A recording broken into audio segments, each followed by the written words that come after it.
are all here. Great. Thank you, Sally, for getting us together. Get those animals and all of us moving. That's great. And images and the symbolism is great power. So it's good morning, good afternoon, whatever time zone you are in. We are welcoming you. We're glad that you're here for our program on spiritual practice and suicide prevention, the roles of faith communities in suicide prevention, intervention, and crisis response. I'm Alan Johnson with the Interfaith Network on Mental Illness, INME.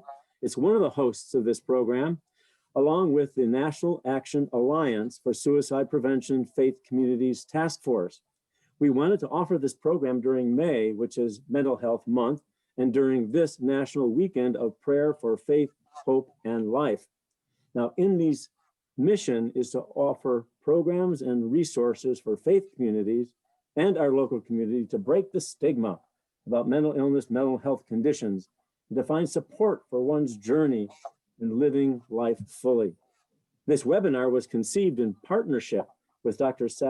Sally Spencer-Thomas, who will be introduced in a moment. But we do take a moment also for gratitude. We're thanking our sponsors for today's program. Our leading sponsor is Hope Coalition for Boulder County. We are very grateful to them. And our supporting sponsors are Atonement Lutheran Church, First Congregational Church, both in Boulder, Mindful Works, Rise Against Suicide, and the Interfaith Network on Mental Illness. Simple word on tech. I'm assuming that by now we're all pretty familiar with Zoom and with webinar. If there are comments or questions, if you want to share, please put them in the chat and we will moderate those.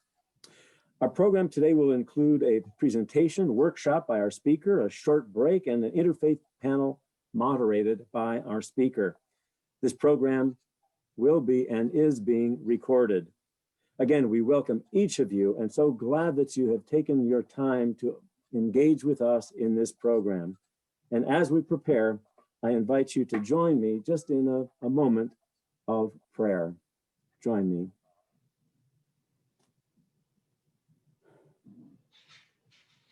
To all that is holy, we gather with gratitude for the ways we could connect with each other and acknowledge the mystery of our being.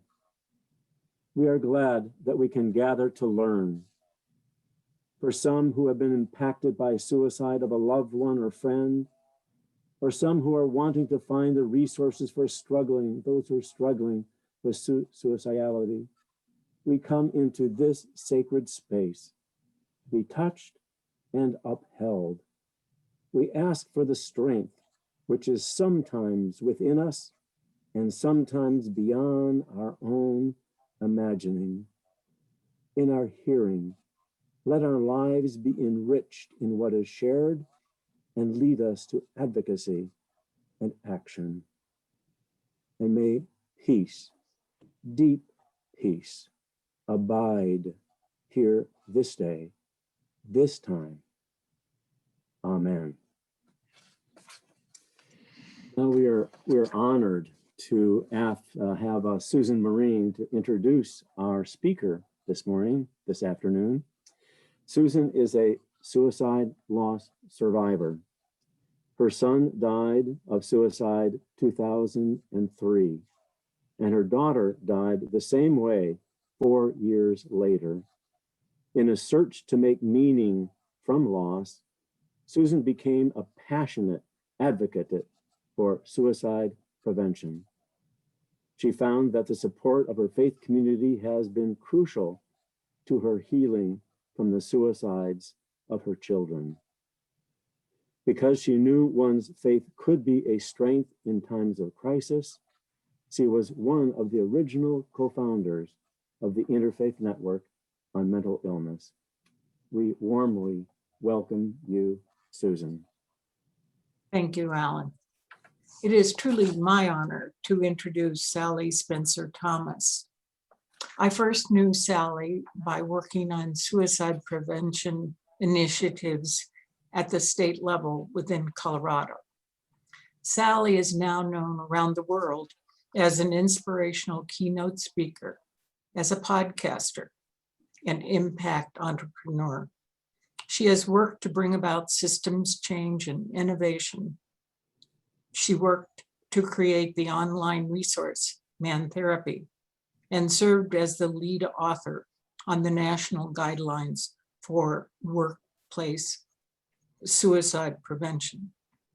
I think it would be fair to describe Sally as a visionary within the field of suicide prevention. Her passion for this work resulted from the suicide of her younger brother, a Denver entrepreneur who struggled with a bipolar condition. Sally Spencer Thomas graduated from Bowdoin College and went on to get a PhD in clinical psychology from the University of Denver and a master's in nonprofit management from Regis University. She's held a number of leadership positions in the International Association for Suicide Prevention, the American Association for Suicidology, and the National Suicide Prevention Lifeline. Her honors are many, including the 2014 Survivor of the Year Award from the American Association of Suicidology, and the 2016 Career Achievement Award from the University of Denver's Graduate School of Psychology. In 2016, Sally was invited to speak at the White House about men's mental health. She recently gave a TED Talk about making mental health promotion and suicide prevention a priority in our schools, workplaces, and communities. She's authored 4 books on mental health and suicide and violence prevention. She lives with her partner and 3 sons in Conifer, Colorado. With no further ado, I present Dr. Sally Spencer Thomas. Thank you so much, Susan, for that way too long introduction of me, but I'm so grateful for our partnership and so grateful for all the work that you do leading in Colorado. And thank you, Alan, for putting this together. We're going to talk a lot about hope today. And as I like to say, hope is the antidote to suicide. I always like to start off my presentations with an acknowledgement of country. It's very important to do for a number of reasons. I'd like to acknowledge and pay my respects to the original custodians of the land on which we're gathered today. And at my home in Conifer, the original custodians of the land were the Ute people. I'd like to pay respects to their elders of the past, for they laid the foundation for us to walk, and the elders of today who carry forward the stories and traditions. I'd also like to acknowledge any Native, First Nation, Indigenous, or Aboriginal people with us today. We as non-Indigenous people have much to learn from the oldest living cultures on Earth. And while that's really important to do for a number of reasons, it's very much tied to our discussion today. You see, because around the world, tribal communities, young Indigenous men in particular have some of the highest suicide rates anywhere. And when you track down the root cause, it's almost always connected to the fact that these tribal communities were forcibly removed from their sacred land, causing historical trauma over the generations. I'd like to also acknowledge people with lived experience on the call today. We know that suicide and mental health issues can be difficult to talk about. And sometimes they might bring up feelings or memories that maybe you didn't plan on having today. So my very, very top housekeeping rule is that self-care is very important. If you find yourself thinking, I'm just not sure that I'm ready for this today, it's okay. We are recording. You can catch the content later. The most important thing is that you are well.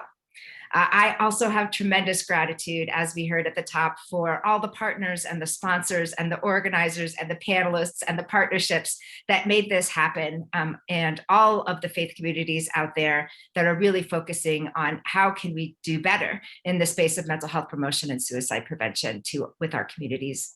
As Susan mentioned, I have podcasts and TED Talk and Twitter chats and all kinds of things. Really, I just would love to connect with you. So if you reach out through whatever channel you're comfortable with and say hi, I would be so grateful to connect with you and hear more about your thoughts on this topic, and also what your questions are and what more you want to know.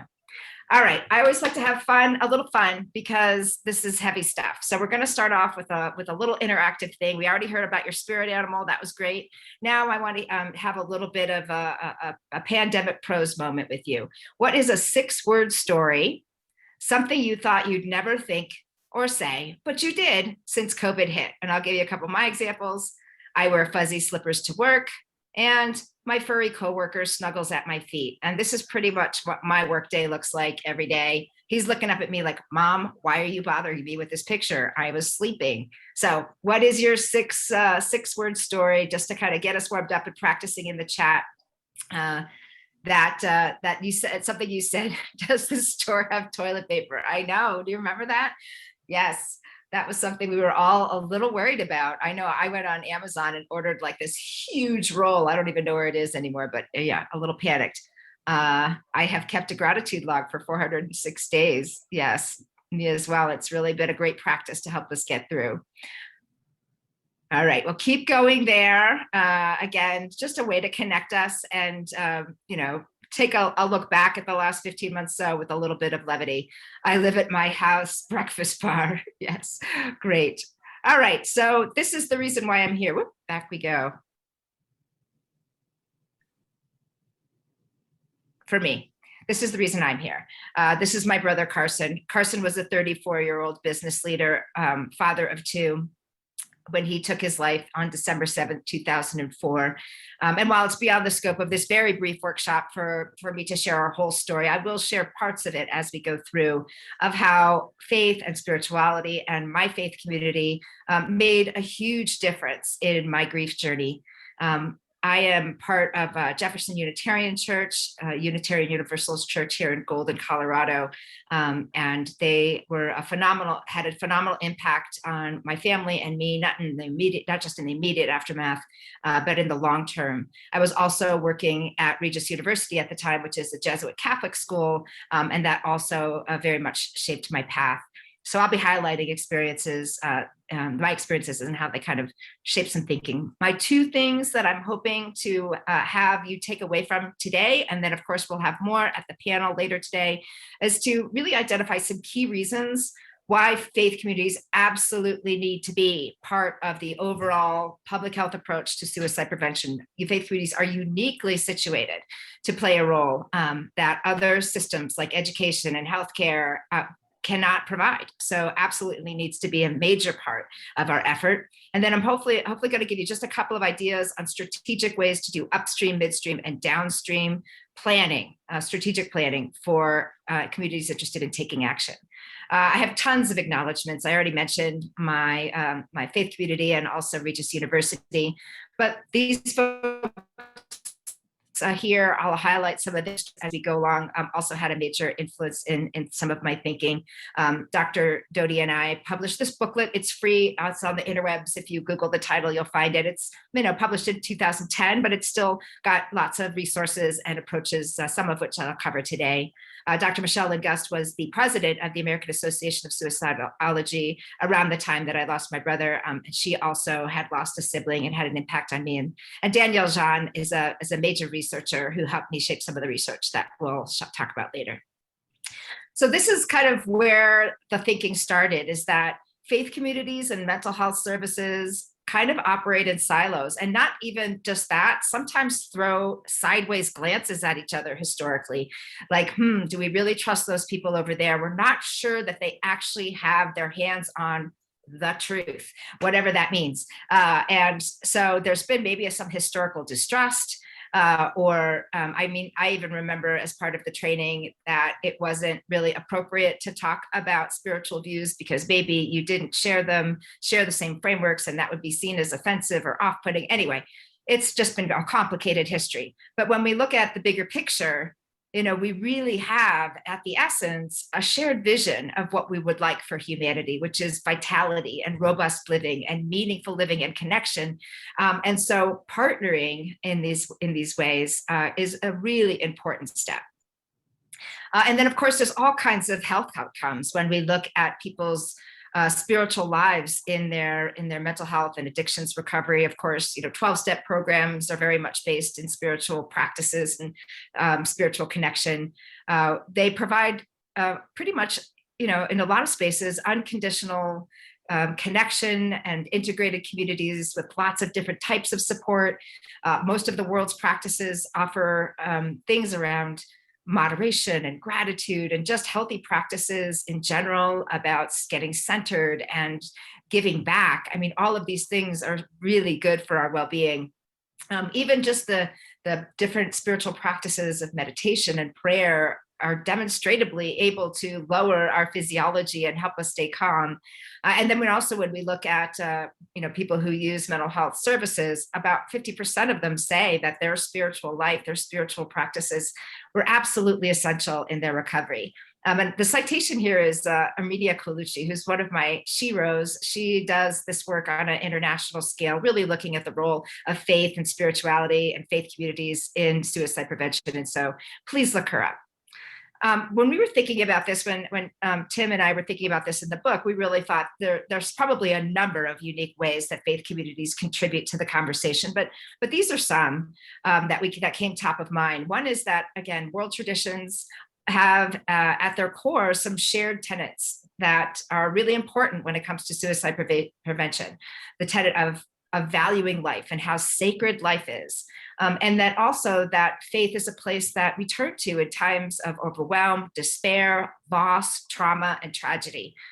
We also have a mechanism in many faith communities of some form of pastoral care. So we have people already in our faith communities who are trained on how to provide support and connection to resources in times of crisis or in times of bereavement. And then faith communities, of course, are communities.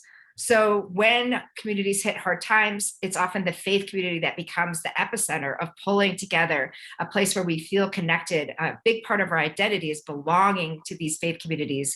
And it's also a place where the community can help us make meaning out of really difficult things in our lives. Some of you who are involved in public health have probably heard the stream parable many times, but I like to tell it in my own way because I really do think it's very helpful framework on how we can approach faith communities' role in suicide prevention. So imagine this.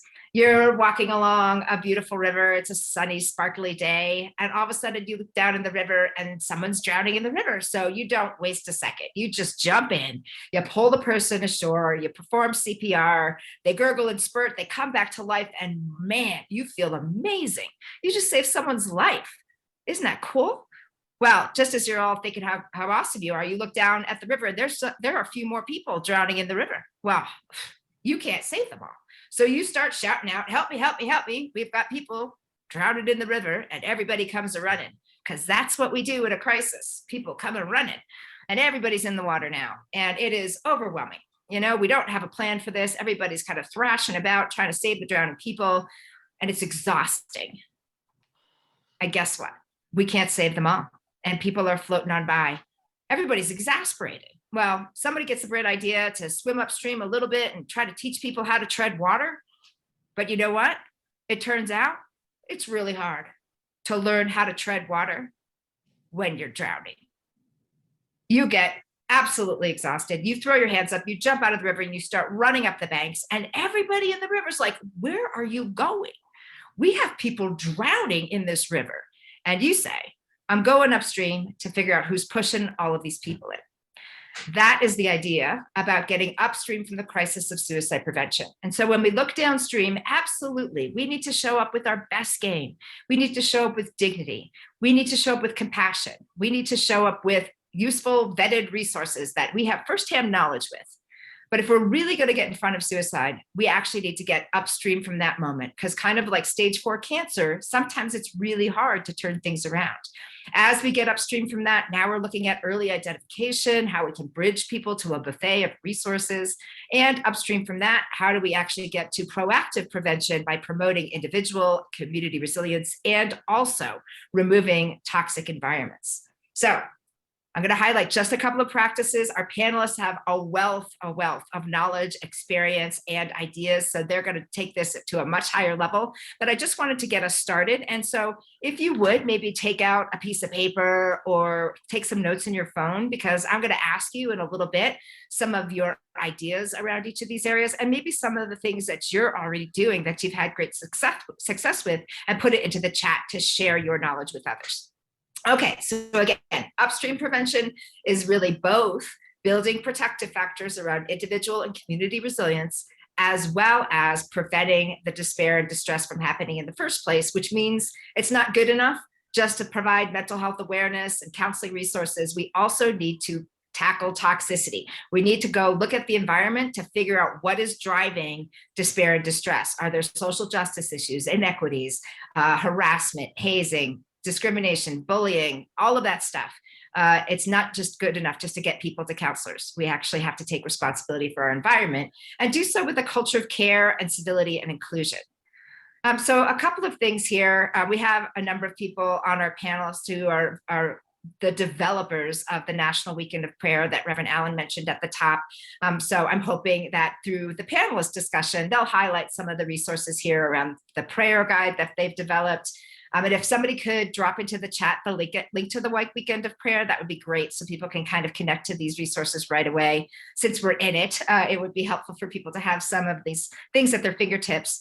But it also talks about faith leader competencies and different spiritual practices and worship guides on if you wanted to have a whole service around this, really helpful things. So there's all kinds of mental health and spiritual programs that can be tied to suicide prevention that you can just kind of customize, but kind of drop and drag into your own faith community. Another practice that people really like to do, because examining religious texts is part of their everyday or every week practice, is to look at religious texts where individuals are experiencing this desire to escape their overwhelming emotional pain, and have discussions about it from this religious and spiritual perspective. So, for example, there's many cases in the Bible where this is happening, and you could just talk about the context in which it's happening, the meaning for which suicide was having for that person in that moment, the outcome, and have that kind of discussion and dialogue to bring those issues to life. This is one resource that, again, when I was at Regis University, we used quite a bit. The Fierce Goodbye was actually, I think, underwritten and sparked by Judy Collins, the folk singer who lost a child, I believe, to suicide. And she partnered with a number of faith communities and religious leaders to put this film together. The book, same name, was developed by a biblical scholar, and again, it analyzes and discusses a number of the Bible's text around people's experiences with suicide. And these are great tools for opening the dialogue around these issues. There's also many other things out there that can help create caring communities within faith communities. So NAMI has FaithNet, the Stevens Ministries. There's other mental health ministries. You can get certificates in them and be on the pathway of what it means to be inclusive and welcoming to people with mental health conditions. And so let's just take a moment and have a discussion. I would like to hear a little bit from you, including our panelists. Thank you, Brandon, for putting the link in there. And great, we have some more 6-word stories. I'd love to hear more about some of the things you're doing upstream. All right, so how are you promoting individual and community resilience? And what are some of the things that you've had success in addressing some of, especially in this past year, right, some of the social justice issues, or some of maybe the bias around mental health conditions or mental illness that you may see in your community or in your faith community or historically within your practice of faith? Okay, so Shannon says, provide an open church where all are accepted and valued as children of God. Thank you. Farhad talks about a resource for the Muslim community. And actually, Farhad, if you want to drop your link in there to your coalition, I think that would also be very interesting for people. Other things that people are doing or wondering about as far as upstream suicide prevention. Andy's sharing about peer education. Very good. Teens talking to teens, like Coley's Closet in Boulder. We love Coley's Closet. What an incredible open space for authentic conversation for our young people to talk about their experiences with themselves and with their friends. The Suicide Prevention Community Action Guide. Excellent. Okay, so I'm going to let that continue to go. We're going to move on to midstream. So midstream prevention is really about early identification, right? Just like all kinds of other health issues, The earlier we can figure out that things are going off track, the better the prognosis is, right? The easier it is to solve smaller problems and not let them go till they become catastrophic. And then the second part of midstream is to really link to a buffet of support options. We also are very clear at this stage of our understanding of suicide prevention that different people need different things. Some people find incredible benefit from a personal mental health provider. Other people find recovery in 12-step programs. Other people have spiritual awakenings through their faith community, animal-assisted therapy, arts. Like, there's all kinds of things that help people through these dark times. So we can't just have one thing. We need to provide people with a buffet of options. Now, some of the guiding principles here in midstream prevention are really about self-empowerment. Nobody likes to be told what to do. Nobody. It doesn't feel very good. So how do we focus on helping people have agency in their situation to, be driving their own bus and be making choices in their well-being? So the idea is that, if we can get people to self-monitor and own these kinds of things, we're in a much better position than if we have other people monitoring it and telling people what to do. So really focusing on how do we empower people to make this part of their well-being a priority is great. How do we create norms of help giving and help seeking? This is just what we do around here, and we model it at all levels. We talk about how we are doing our own help giving and help seeking all the time. And then this word empowered connection here is also a really important concept. It's not just good enough to have a list on your website of all the resources or some kind of brochure that you pass out to people. People in this linking and bridging position really need to have firsthand knowledge. That's what I mean by empowered connection. You have contacted these resources yourself. Perhaps you've even participated with them.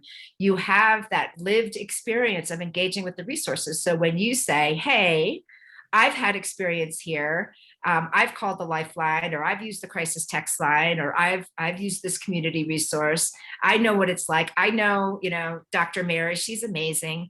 That firsthand warm handoff has the potential to be far more successful than a cold website link or something like that. So some midstream tactics that you might consider. Again, our goal is early identification, linking to a buffet of support. You can participate in one of the national screening days. So there's National Depression Screening Day. I think it's usually like the first Thursday in October. There's all kinds of free resources out there. If you go to Help Yourself, Help Another, if somebody could drop that into the chat, helpyourselfhelpanother.org. They have all kinds of screening tools that are free and really well vetted that you can use if you want to highlight screening a certain issue a month. The idea here is that when people, again, self-empowering to manage this part of their well-being, if they self-screen, that's one of those things that the brain goes, I wonder if I should be worried about myself or not. Let me go check it out. And then if the screen comes up in the concerning area, they might feel empowered to take another step. Screening tools are an excellent way to get momentum built. But it is also important that when people have a screening tool, that they're linked to some kind of resource where they can take that next step. A screening tool by itself, not very effective. It needs to be linked to something else. Another thing that was really helpful for mental health communities to do, faith communities to do, is what we call a mental health resource audit, and then really look at their mental health resource promotion strategy. So by audit, I mean go in there and ask discerning questions about the mental health resources that you think might be useful. Ask them what their training has been, how accessible they are. Do they have a wait list? How do they feel about mental health and spiritual health integration? You sometimes only have one shot, right, to really connect people to the right resource. So when you have that moment, you want to make sure that the resource that you're connecting to is going to be a good fit, or the best fit that you can possibly develop in your questioning. So mental health resource audit, another excellent midstream tactic. We heard some comments earlier in the chat about peer ministers and different advocacy groups. I know at Jefferson Unitarian Church, for a while, we had a mental wellness advocacy group that would bring mental health topics to the church periodically. It was also kind of a safe place for people experiencing mental health conditions to come together and talk about what was needed. in the faith community and the community at large. It was a very helpful part of the church. And then I would also recommend that, you know, as many people as possible in a faith community undergo suicide prevention gatekeeper training. It's a little beyond the talk to describe that in detail, but basically it's like CPR. So everybody knows what CPR is, right? It's a basic training. It's done in a short period of time, redosed over parts of our career or whatever, where we're just learning how to sustain someone's life until we can connect them to some kind of higher level care, right? Whether it's a paramedic or emergency services or whatever. So same idea here. These are three that are well known and well used. There's trainers everywhere. There's also on demand online versions of the suicide prevention gatekeeper training. They're very accessible. And I really encourage not just the pastoral care team or the youth leadership folks, but really everybody. I know, I think they are all say that, you know, 15 and over certainly are eligible to take these trainings. And then I just want to talk a little bit about pastoral care, because usually these are the go-to folks in our faith communities, and just kind of think through their readiness to be that go-to person in a suicide crisis. So what are the credentials for pastoral care, and does that earning of that credential also include being suicide informed? And for that pastoral care level, I would recommend actually a higher level of suicide prevention training. Assist is kind of that next level. It's by a company called LivingWorks. And again, if one of my panelists could drop that into the chat. Assist is, I think, like a 2-day training. It really goes into far more detail about a more in-depth conversation. So if QPR and Safe Talk are like the CPR level, Assist is more like at the EMT level, right? It's a little bit more advanced so that they can do a little bit better job of triaging someone who might be coming forward expressing suicidal intensity. Are there guidelines within the pastoral care team of when it goes beyond the circle of care that is expected of a pastoral care person and into the realm of a mental health crisis worker or a professional mental health provider? And then also to think about the alignment of the pastoral care messages with the other messages in the community. Again, the more we're learning about the importance of public messaging, about being compassionate and providing dignity and inclusion, we want to make sure that all of these messages are aligned.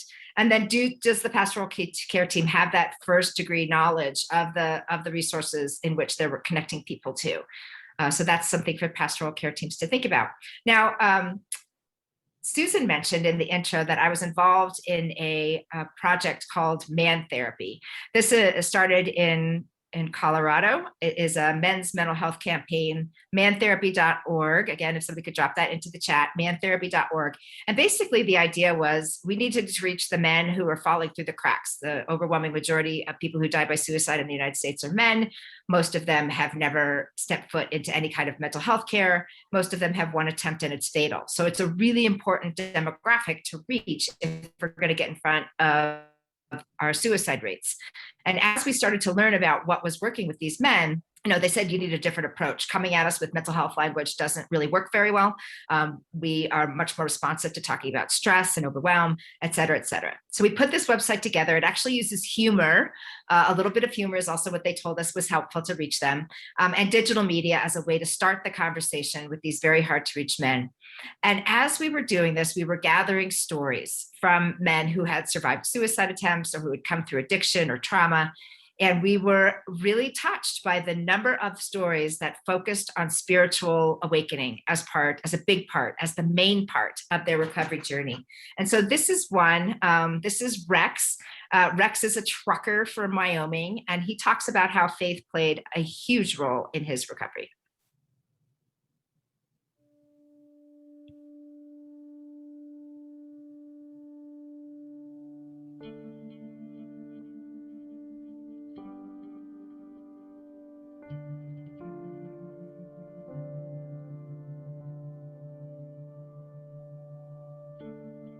Like to get out in the summers, go camping, ride motorcycles, and so spend time outdoors.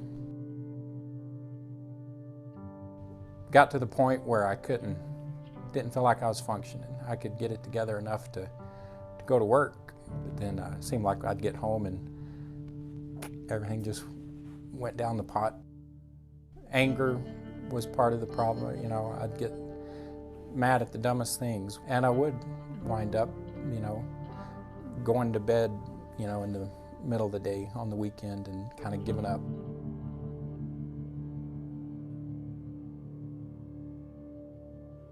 There was one evening, I was laying in bed, again depressed and just kind of had given up.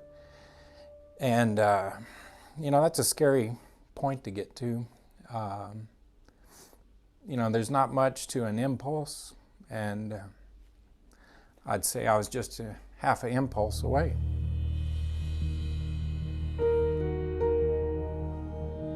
I was too embarrassed to say it, you know, in the waiting room, and so I wrote it down on a piece of paper. I'm having suicidal thoughts, and gave it to the lady there at the desk, and they handled it very professionally, confidentially, and just kind of started the process.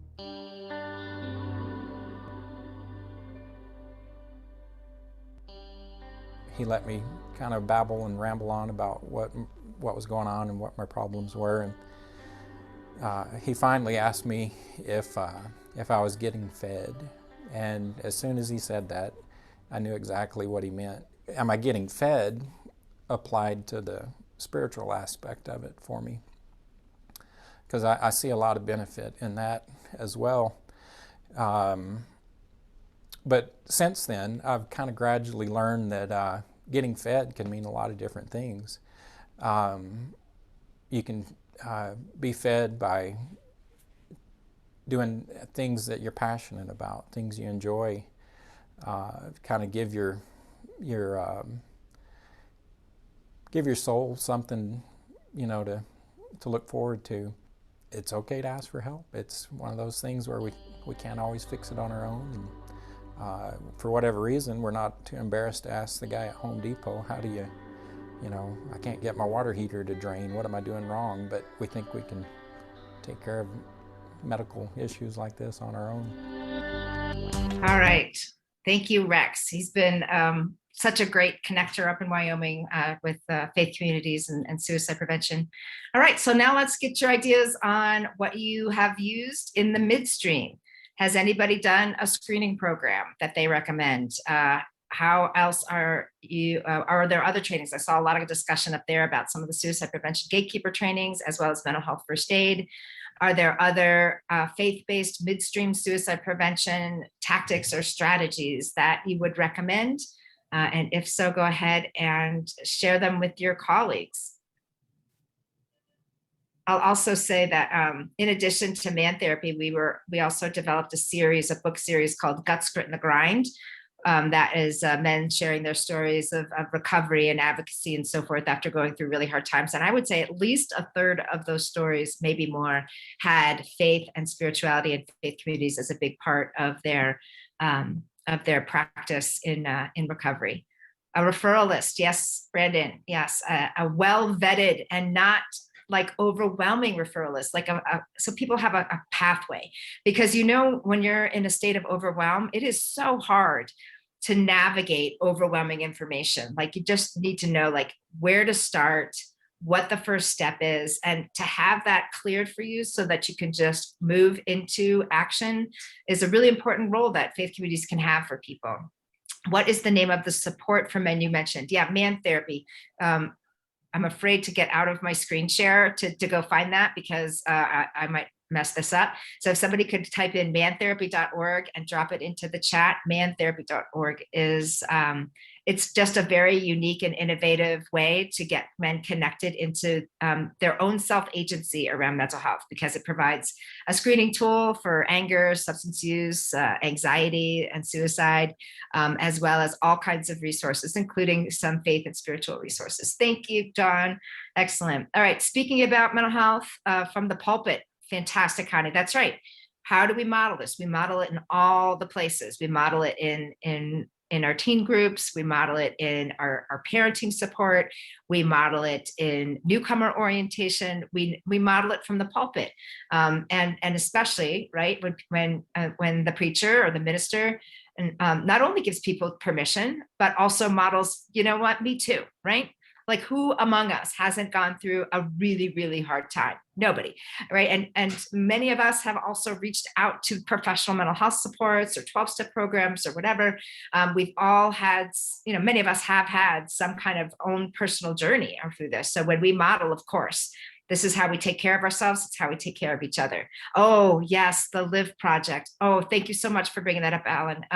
This is a documentary about Live, and it is so powerful. I've actually seen it, and it's a really great, again, you could use it as an educational tool to get people talking and sharing ideas and experiences. Thank you, Shannon, speaking from lived experience.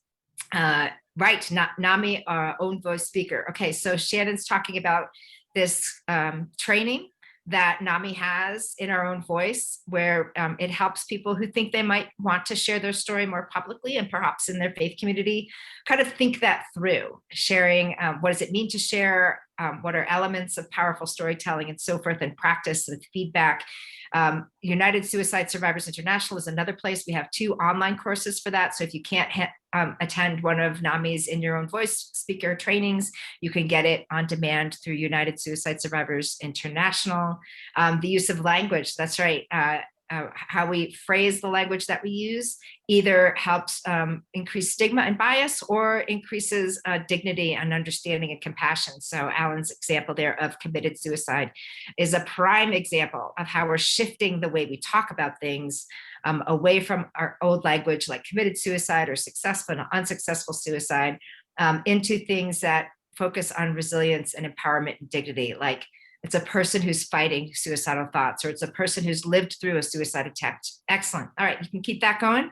I'm going to move now on to downstream, and then we'll have a couple minutes for Q&A, to have a short break, and then move to our panel. So downstream again is when things are in crisis. We've either had some kind of mental health emergency, a suicide attempt, or a suicide death, and we're in that downstream space. It's very intense. And our goals really are to provide support and a pathway to healing, and also to help people make meaning out of that experience. This is another really important part where spiritual practices and faith communities can show up for people, is around this making meaning process. And some of our guiding principles here are really about restoration of community and dignity, as well as collaboration. Our old models for suicide intervention in the crisis place we're really focused on, red flashing things and taking people's agency away and forced treatment. And the more the research that we look at this, the more we realize that that is very traumatic for a lot of people. It makes them distrustful of the mental health system. And our data post-forced hospitalization is pretty abysmal. Suicide rates tend to go up about 2 weeks after discharge. So the modern approaches to suicide crisis intervention are much more about partnership, collaboration, and empowerment. So that's the mindset. And some of the tactics here, I'm not going to share this in detail because our author is on the panel with us today, but we have a lot of resources for faith communities. So this is an incredible book, The Suicide Funeral, that Rabbi Dan hopefully will mention in his talking points later this morning, to give faith leaders guidance and a lot of examples on how to do eulogies, on things to be considering as supporting not only the grieving family, but the community that's been impacted, sometimes very deeply by the trauma of it, and what faith leaders can do in the suicide funeral and beyond. Because this is often what happens. It happens with a lot of different types of trauma, but this one in particular, because it's very confusing. As we were preparing for this, somebody emailed us and talked about some of the faiths that are maybe prohibitive around suicide, and how that can be confusing, but also can be protective. And how do we navigate that, right? So if there's a faith belief that if you die by suicide, you're going to some damnation place, how hard is that for the people bereaved by suicide? But then on the other side, how could it be maybe protected? Maybe that's the last thing that people hold on to. So that's one complexity that we'll bring up with the panel. But this one is also really important, that when we face large scale trauma like this, it's, people often have a shakeup in their faith system. Like, why would God abandon me? There's a lot of anger and confusion. I'm a good person. These things don't happen to good people. And all of those shattered beliefs really make it hard to cope. Well, if that can't be true, then all of these other things cannot also be true. I remember after Carson died that there was a very strong sense of fear that just permeated everything. I had no idea what I could trust anymore. And I had a lot of fear for my children's safety. I probably shouldn't have been driving a car because I had all kinds of fears that I was going to be hit. Like all kinds of core beliefs of my safety and my meaningfulness in the world were shattered in that moment. And then also sometimes, faith messages, while well-intentioned, really actually don't help.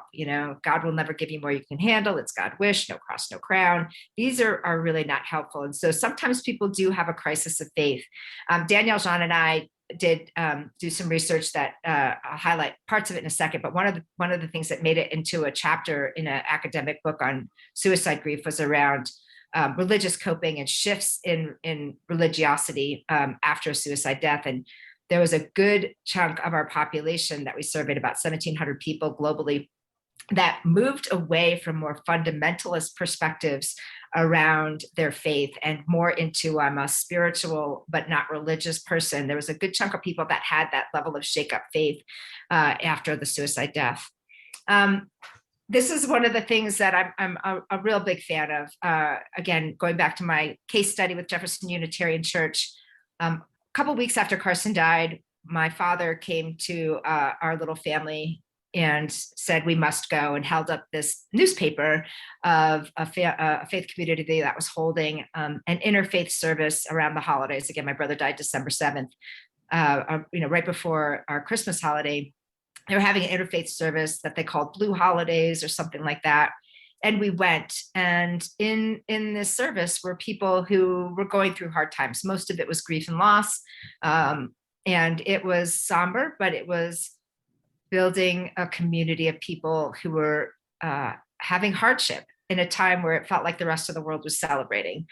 And it was comforting. There was beautiful music and passages and so forth. And I thought, this is really important. We need to figure out a way to do this at Jefferson Unitarian Church. And so I was so grateful that our senior ministry said, of course, let's do it. And for years, we held a holiday healing candlelight service at some point in mid-December for people all over, the Denver metro area to come. And we would have people come from all over to just have a moment of reflection. Again, usually in their space of grief, but it could also have been around a health issue or a financial crisis that they were experiencing, and go through this candlelighting service. And my favorite story about this experience was one December, we had a blizzard on the day that we were supposed to do this. And I was so disappointed because it was such a meaningful part of our calendar year that nobody's coming, nobody's going to brave this blizzard to come to a candlelighting ceremony, but they did.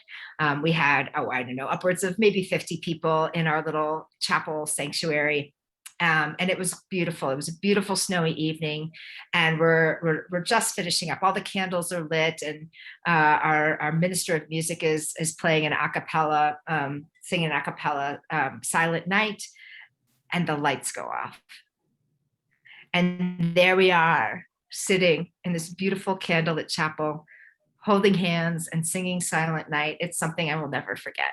It was a beautiful moment.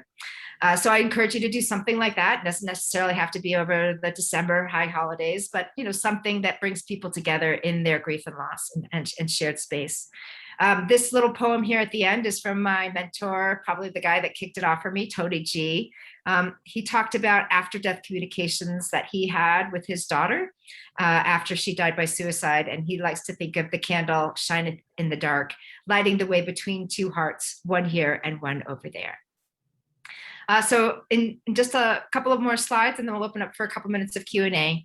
One of the things faith communities really can do is help people with this making meaning afterwards, and really thinking about developing a new relationship with a loved one.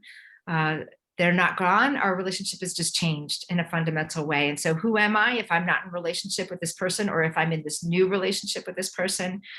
What am I here for afterwards? Integrating this experience in our lives so that we can see it from not something that we push away from, but just part of our life narrative. And then this also opens up questions of mystical experiences and what some authors have called liminal spaces between here and there. Now, I didn't talk about this next part for about 8 years after Carson died, because I was, first of all, fearful that I was losing it. And then later fearful that I would be judged by my academic community and my clinical peers.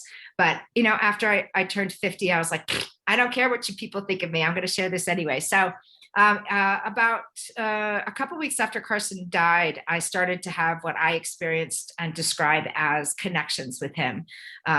Uncanny coincidences, very, very, very vivid dreams where he came to me as a dead person first, and then was really trying to explain things to me. I had shared dreams with his best friend from childhood on the same night, all kinds of stuff, again, beyond the scope of what I can talk about today. And so this really started me, again, first thinking like, whoa, everything's coming unraveled here, to, because I started to listen in the corners of the suicide loss survivor support groups. And then Tony G at a professional conference got up and talked about honoring the spiritual dimensions of survivors. And he said, when we look closely at the bereavement literature, we find that it tells us time and time again that the lived experience of the bereaved has a range of dimensions, some of which may in fact be quite different from what some of the traditional theories of the objective realm have been prepared to recognize. And so, you know, when I went up to Tony after he gave his speech, and he was largely talking about the indigenous people that he had worked with, I said, have you experienced these things? And he said, yeah, I have.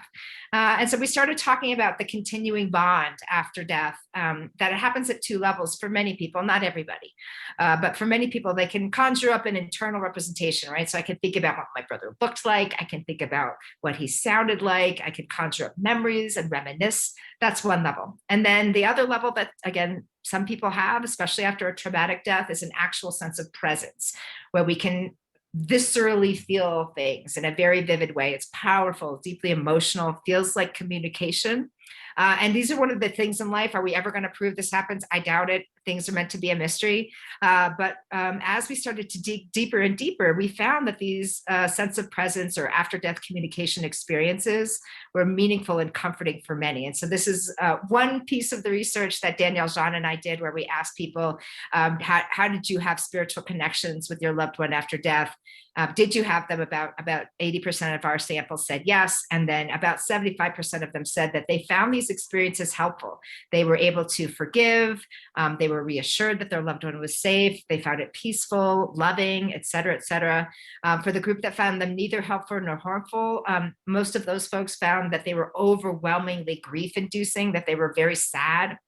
And for the small group that found them harmful, many of those folks found that, well, had understood these experiences through a framework of demonic possession, so they were just super scary, or the person who was visiting them was an abuser or someone that they didn't want visiting, so they didn't really want that connection in the first place.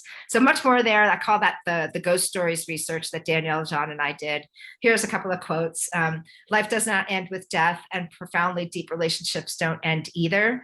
And then another person said in our qualitative responses that these experiences tell me that my son is okay and that he wants us to be okay. They come often when I'm feeling down or on certain days to let me know that he's with me. They have meant everything to me.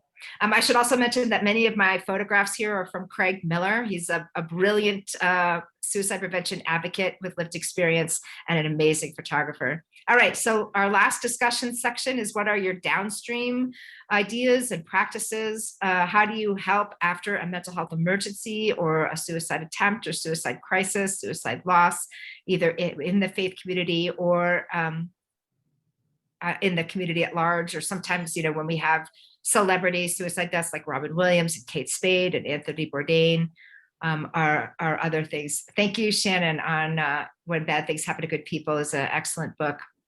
Mm-hmm. Sharing testimony, loss groups, excellent. Yeah, so I'm not sure if this is this, I think it is the same lost groups that were founded by Frank Campbell, who's one of our heroes in suicide post-prevention work, comes out of Baton Rouge, and he formed these lost teams where suicide loss survivors respond collaboratively with first responders upon death notification after a suicide to family members, so that right out of the gate, at that moment of notification, people are connecting with a peer who has walked the shoes of surviving a loved one's suicide death. Excellent. All right, so keep going there, and I'm just going to wrap up and open it up for question. I found this quote very helpful, and I do feel like it informs a lot of the work that many of us who are suicide loss survivors do. It's by Robert Ingersoll, and he said, "In the night of death, hope sees a star, and listening love can hear the rustle of a wing." And with that, we'll just open it up for a couple of questions. Reverend Allen, did you see any questions come through that we should be addressing? Or do you have any questions just to kick us off? They've been great, great chatting going on with a lot of resources, connections, people that are participating and engaged. So I didn't see a lot of questions though. So we're open to any questions at all, obviously.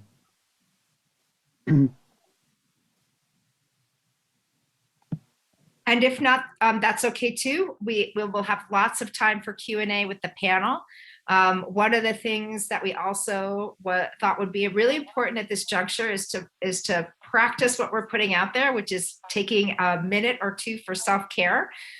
Sitting in front of our Zoom screens all day, every day is not really good for our mental health. So we're going to give you a 2-minute break. I would recommend that you go outside if you are able, get some sun or at least overcast skies if you're in Colorado on your face, maybe do a couple of stretches or some breathing, and we'll come back in about 2 minutes. And again, if you have questions, go ahead and put them in the chat. We'll have the panelists address them when we come back. Does that sound okay, Al? That sounds great. Yep. Thanks, Sally. That's very good. Gives us time of a stretch is very, very good. Movement is also good for the body, right? It's true. See you everybody back in 2 minutes. You bet. 2 minutes. Okay, Reverend Allen, do you have any housekeeping or transition comments you'd like to make? Oh, I don't think so. What would that be? People are coming back and see that, so that's good. Again, people have testimonies. I mean, I think the chats kind of reveals again that we're all touched somehow. I mean, that's why we're here. We're touched. So the question is, how do we find a way to share a little bit of our own story, but also to garner the strength that comes from others who have endured and also sometimes they've fallen apart, but then found themselves back together again. And I think a lot of it is through community and through the community of the Spirit. And so I just love hearing the commentary. So I keep the stories going. That's my thought. Yes. Stories are things of incredible power to move our hearts. Mm-hmm. There's a wonderful story that says that the reason that God made human beings is because God loves stories. And I think there's a great, witness, testimony in that. Absolutely. All right. Well, let's turn over now to our amazing Interfaith panel on this National Weekend of Prayer for Faith, Hope, and Life. Again, in part supported by the National Action Alliance for Suicide Prevention, as well as the Interfaith Network on Mental Illness. And a number of sponsors that we listed at the beginning, and these incredible thought leaders and faith leaders from around the country. So I'm going to have each panel member just briefly introduce themselves and where you are, and we'll start with you, Reverend Talitha. Thank you very much. Thank you, Sally, for that incredible presentation. Both the structure and the framework that you offer, as well as sharing from your own personal experience and years of experience, both as an academic and also as a seeker and deeply spiritual person. So thank you very much for not only today, but also the leadership that you've shown in this for a number of years. My name is Reverend Talitha Arnold. My day job is that I'm the senior minister of the United Church of Santa Fe, which is a United Church of Christ congregation in Santa Fe, New Mexico. And I also am a founding member of the executive committee of the National Action Alliance for Suicide Prevention, and co-founded the Faith Leaders Task Force of that in 2010, and served as the co-lead up until about 2 or 3 years ago. And if you go to the website of the National Action Alliance for Suicide Prevention, I think you'll see many of the resources, truly and deeply interfaith resources that we have tried to develop over the years, including those worship and scriptural and sacred text kinds of information, in addition to the just basic suicide prevention knowledge and wisdom. I've been a pastor for a very long time. I'm a graduate of Pomona College, grew up in Arizona, graduated from Pomona College in Southern California, and also Yale Divinity School. But I never intended to be a minister or a pastor. I was headed to law school. And also I never intended to really get involved in mental health and suicide prevention issues. But God has a way of, or the Spirit or somebody has a way of directing you. I've worked with a number of people in our congregation and also in the wider community around mental health issues and suicide prevention, both here and also when I served back east for about 6 years. But I have more than just a pastoral professional interest in this. I have a personal one as well. My father, who came out of World War II with what would now be considered PTSD, but there wasn't a name for it other than battle fatigue or combat fatigue, whatever, died by, that began to manifest itself about 10 years after the war had ended. And just a couple months before I was born, I'm the youngest of 4, he was institutionalized in a VA hospital for mental health issues, and about 2 years later went out on somehow got out on a 2-day pass and was found dead, and the coroner ruled it as a suicide. None of that information did I know until I was till I was 16 years old, and even then it was somewhat inadvertently. It was not something we ever talked about in the family, and only really in the last 10 or 15 years of my mother's life were she and I able to talk about it. And then also I had another family member began to manifest signs of a significant mental illness when I was in middle school. And that's actually when I dropped out of church, not because of any teenage rebellion, as I joked with the other panelists a few days ago. I think my teenage rebellion happened when I was 47 and it lasted for about 3 days. But dealing with issues around suicide, mental health, et cetera, mental illness, didn't feel like it was safe to talk about in church, not because there was a condemnation. I was in a good liberal United Church of Christ congregation in middle school, high school, but just because nobody talked about it and didn't feel safe. And in fact, it wasn't until 1985 when I first heard the word suicide, mental health, mental illness, schizophrenia, chronic depression, those words being talked about in a sermon.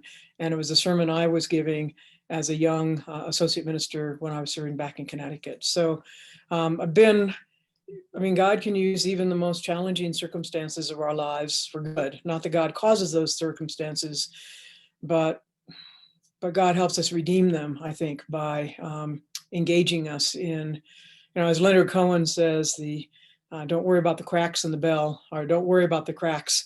That's where the light shines through. And I think that's some of what my own work and involvement in this has been about as well. So thank you all. Long introduction, but that's a part of who I am. Thank you, Reverend Talitha.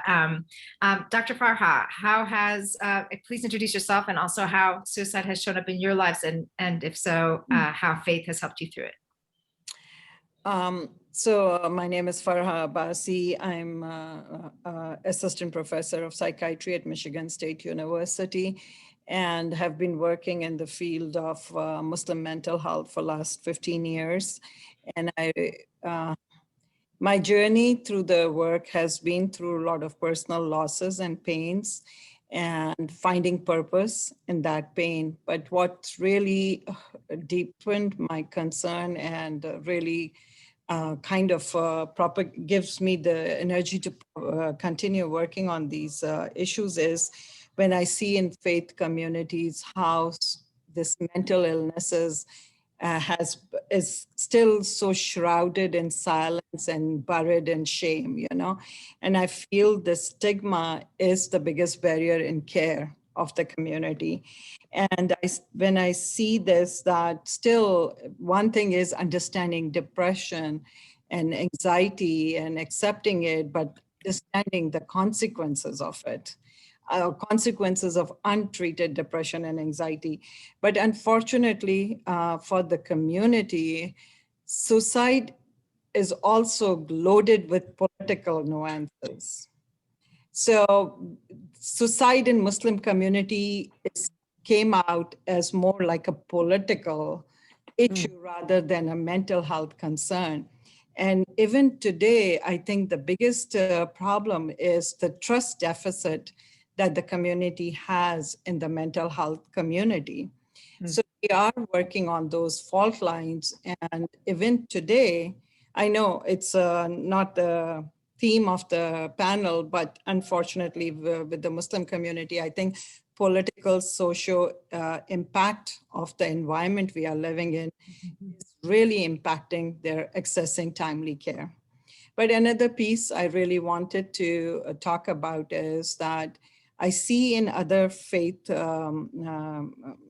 communities the care for the clergy or rabbi, and I still feel that's an area that we have to work on, is the mental health of the faith leaders or the imams, with there's so much pressure on them these days. So unfortunately, till today, we are waking up to the reality of suicide happening in the community, but then it's so sensationalized by the media that how do we deal with it as a mental health crisis and not as a defect or weakness of the community?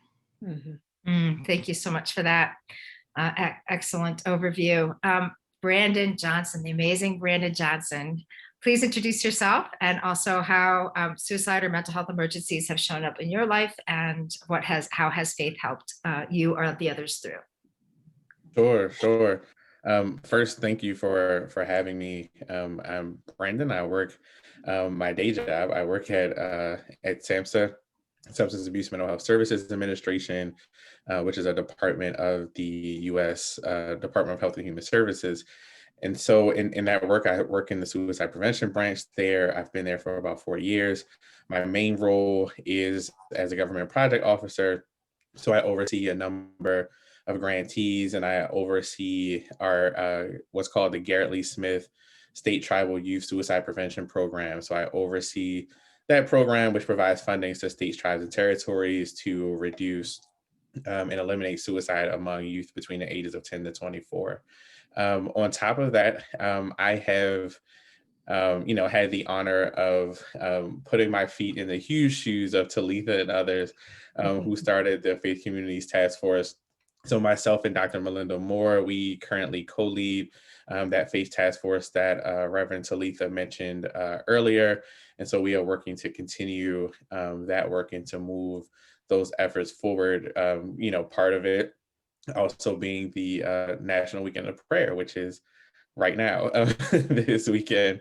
And so we're so happy to be a part of this and to have the invitation from Sally and Reverend Johnson. We definitely appreciate both of you all having us as a part of this. And so for myself personally, mental health challenges within our community. I do a lot of work also at SAMHSA around Black youth suicide in particular, talking around issues of health equity and, social and emotional health and social determinants of health, like all that good public health stuff. And so like we know how that impacts communities of color, and we're learning more about that and trying to highlight it more because it just hasn't gotten the same level of impact as others. And so we're definitely working to do that. I'm passionate about that work. And I'm in Baltimore, so I'm born and raised in Baltimore. I've seen these issues come up a ton within my community and my city. And so I love being a part of trying to be a part of the solution. I attend Morningstar Baptist Church in Woodlawn, Maryland. And, as a part of that, I've worked in youth ministry in that at that church for, I guess, 12, 13 years. I've been working with young people. And even during this pandemic, I've actually lost two of my former students to suicide, during the COVID pandemic. And so it's definitely been one that's hit me pretty hard. And so, I was passionate about this work before, but even more passionate to make sure that we don't continue, to have these stories and these things impact our community. And so that's really what drives me in the work that I do. And so I'm so honored to be a part of this panel today. And thanks again for the invitation. Excellent. Thank you, Brandon. And Rabbi Dan, say hi and tell us about yourself and any personal experiences or professional experiences that you've had with suicide and how faith has helped you. So Sally, thank you very much for that wonderful presentation that you did. And by the way, thanks for the shout out in our book, The Suicide Funeral.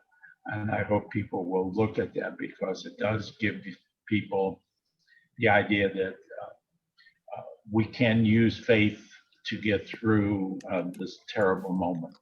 My own personal story is my dad died when I was 10 years old from suicide. And of course, in those days, you can see my white hair in case you're interested. One didn't talk about suicide, and I had to make up my own excuses of what happened to my dad. And it wasn't until I started on my career choice that I really realized, and have done that as I've grown, that if my dad hadn't died by suicide, I never would have ended up being a rabbi. It's one of those stories in which there's no way I can envision growing up. I grew up outside of Cleveland, Ohio, go Browns and go Indians. And there's no way I could vision that I would have ended up in the rabbinate. But because of my dad's death, and because of the sensitivity that it created in me, and the fact that I began to think about death, dying, bereavement, and how one gets through it, that I not only became a rabbi, but I became a thanatologist. I love to throw that word out because so many people, their eyes glaze over what does it mean, but it's a study of death, dying, and bereavement. And as a result of my dad's death, I got involved in teaching about death and dying. So in my congregation in Cleveland, one of the things that my confirmation class and I did was go to a funeral home every year, at least once a year. And then we had a whole unit on death and dying. And one of the things I wanted to talk about, particularly because I had in my congregation a death by suicide, and then there was another young man in the high school who had died. I was asked to do the funeral at the same time. Wanted to talk to my students about it. Couldn't find any good way to get into it, so we did what anybody ought to do, and that is we made our own. And I got together a bunch of creative people, and lo and behold, we created a video called Inside IA. And its main purpose is to talk with students as to what are the warning signs, and then what do you do? And of course, what do you do is break the confidence. So that's led me on a whole life journey that I have grown and become, I'd like to say a better person. I would say a different person.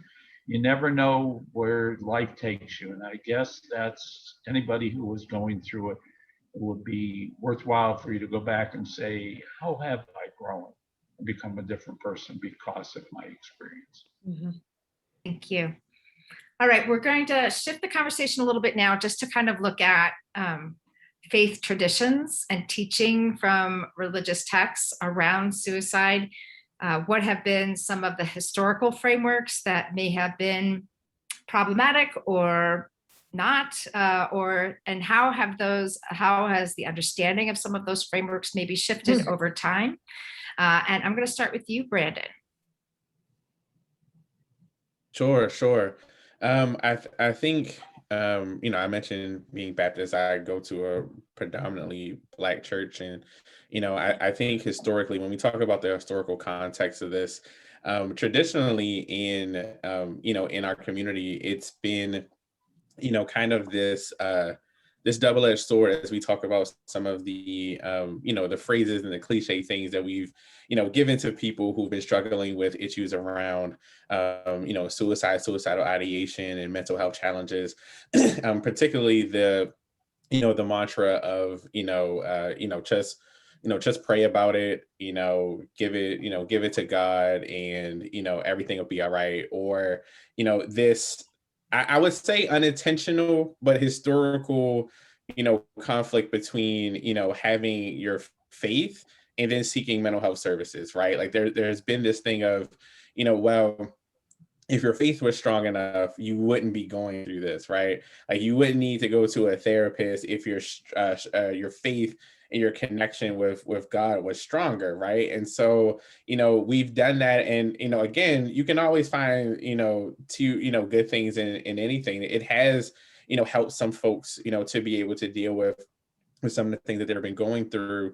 But more often than not, what it does is that, one, it stigmatizes mental health services and seeking services. And I know Farha mentioned it earlier in her intro, that we have this thing where like people, there's been histories and things of of mistrust, and especially for the Black community, mental health hasn't always been safe for us. Like, just to be completely honest, like we can go back and look at some mental health theories that have been extremely problematic for people of color. And so like there's been that at the same time. And so we went with what was safe. And so the institution of the church has always been there for us. Even in civil rights movement, the church was the founding thing where we organized, where we gathered and kind of did our work. And so we've had this I would say unintentional separation of mental health challenges and faith. And you asked about how it's shifted.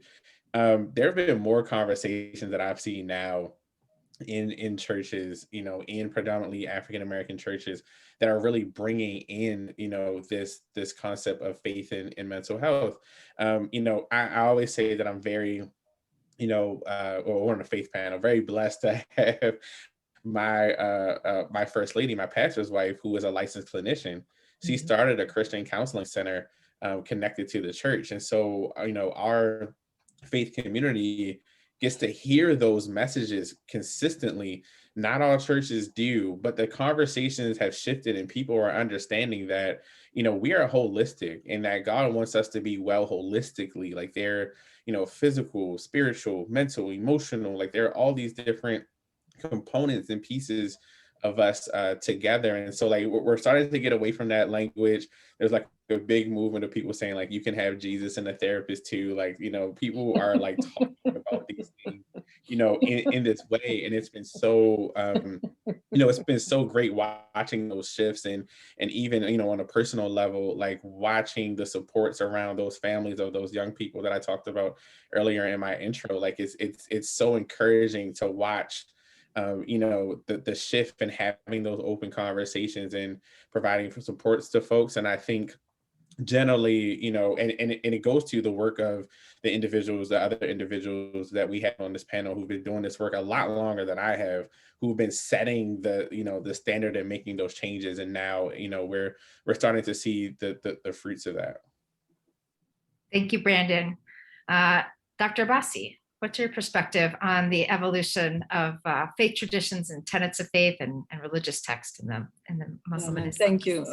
Thank you, Sally and Brendan. So basically, like other Abrahamic religions, of course, if we go with the literal text of the Holy Book, it forbids taking your own life, because life is considered a gift of God.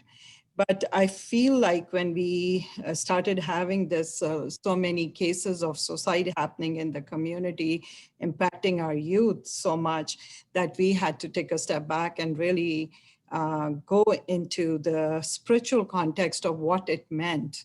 So what my personal studies and others who are working in the field, we all realized one thing is that Islam is one religion where your intention plays a big role. So first thing is you have to be mentally competent, be accountable for your actions, and then your intent, why you took that action. So still taking your life out of sheer hopelessness of the situation. So we go to the historical narrative. There are two incidents that are mentioned in the life of the prophet, that one person was not mentally competent, was suffering from mental illnesses, and in his sheer struggles with that, he cut his own wrist and died. And after a while, the people around prophet came to him and said that we see him thriving in heaven. So if it is a sin, how is he thriving? And the prophet answers that God knows best, but the fact that God has forgiven him explains to you that if you're not mentally competent, if you're going through severe psychic pain, that you can be forgiven. So it's not and then there was other incidents that somebody in a war setting got really wounded, and in his mind he thinks like, oh, I can never get better, and he kills himself, and that's looked down upon. That becomes a sheer act of hopelessness, that he lost faith in God. But even in that case, prophet says, give him a burial, pray for him, but says that this is kind of looked down upon. So, I mean, I think a biggest struggle comes when you read the narrative and take it literally, but when you go deep down into the spirituality of the message, I think the more I read about the book, Holy Book, and the more we are bringing faith leaders into this conversation, and we are working together as allies, I think we both realize that mental health and your mental wellness is the integral part of Islam. So you cannot be a practicing Muslim if you're not mentally competent. And then everything that takes you away from that is prohibited, like drinking, substance use, or anger.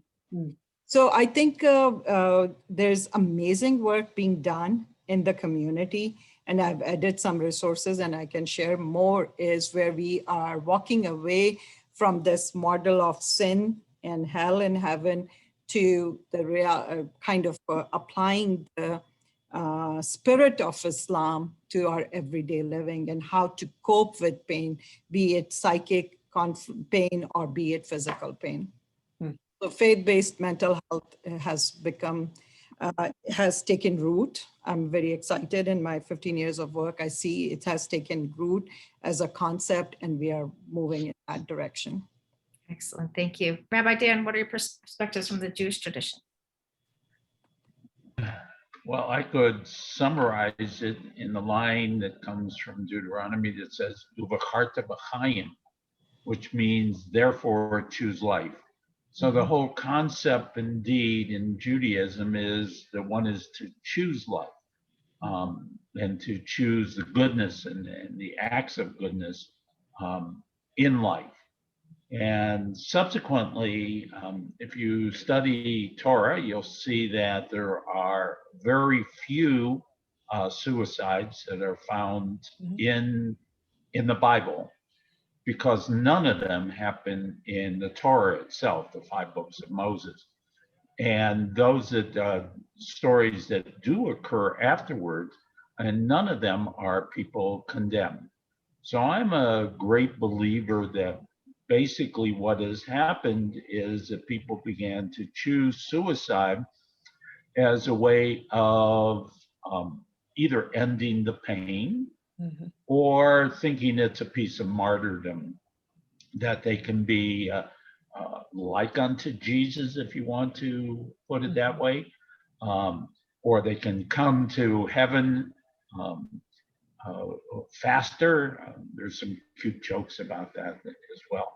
But the idea of when we start talking about and condemning people who have died by suicide, it is, as I think, a preventative method to say, don't do that. Now, what I find interesting, at least in Judaism, and we have our rules, you can't be buried in the cemetery, you can't, people can't mourn for.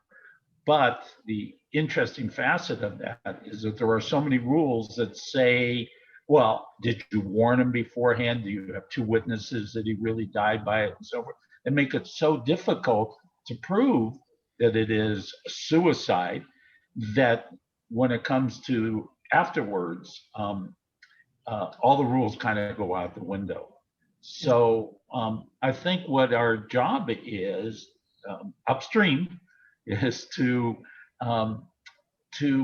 prevent people from thinking about this as an alternative.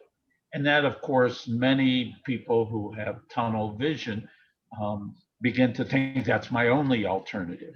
And what we need to do through religion and through all the other sources to open up people's visions of the world and what is possible out there. So instead of looking down at your cell phone, you need to look out and see the world, and here in Colorado, all the mountains and possibilities of climbing new mountains and new worlds. That's great. Thank you. And Talitha. Oh, thank you all. Boy, what a group of heavy hitters you guys have assembled. One of the, I like to just preface my remarks. One of the things that for me actually has been a joy of this work is the depth of the interfaith conversation, that we can each talk about the strengths and the shadow sides of our traditions, and also can agree that, as Rabbi Dan was quoting Deuteronomy, that our goal is to be about life, to help people choose life. And that cuts across all of our traditions, whether they're Islam, Judaism, Christianity, Native, Indigenous, Hindu, Buddhist. I mean, it is about life and faith, hope, and life. So it's really been a blessing to be able to engage interfaith conversation along these lines. In terms of, I'd like to build on what the other three have said, and my experience, I think I may have mentioned it, I think I talked a little bit about it in my own introduction about myself, is that as a pastor, I think that there's a spectrum of how Christianity has engaged the question of suicide or mental illness issues or whatever. And on the one hand, and Brandon alluded that, I mean, talked about this when he was talking about the Black church experience, there has at times been the for a lot of reasons, the sense that you got to go to the church, you got to go to the religious tradition in order to get help, because the medical establishment or the mental health establishment historically has not been all that positive with regard to African American persons or indigenous or immigrants or whatever, in terms of both care and research and all of that. And one of the challenges then is that sometimes, certainly within certain branches of Christianity, mental health issues and suicide has been seen as a result of, quote, sin, not praying enough, all those kinds of things. God's disfavor. I mean, I remember as a young pastor back in Connecticut, I was serving a Protestant church, but there was a young man who was of another Christian tradition who died by suicide, and his parents were not allowed to bury him in the sacred ground of that tradition's cemetery. That has changed. I mean, I've been a minister for a long time, so that has changed, which is really, really profound and important.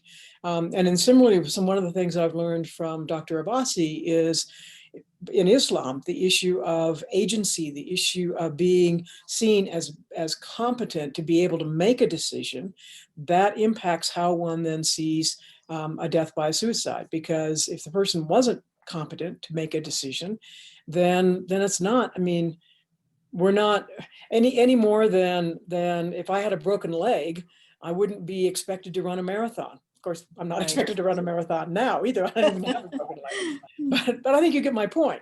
And I think that has been an awareness within the context of religious traditions, including Christian religious traditions. But on the other hand, as I said, at least in my own experience, wasn't that there was a specific condemnation of mental illness or mental health issues or even suicide from a biblical basis when I was a kid growing up or even into young adulthood. But there was just such silence about it. And nobody talked about it. I mean, I remember going to a funeral my second week in seminary at a, supposedly enlightened seminary, Yale Divinity School.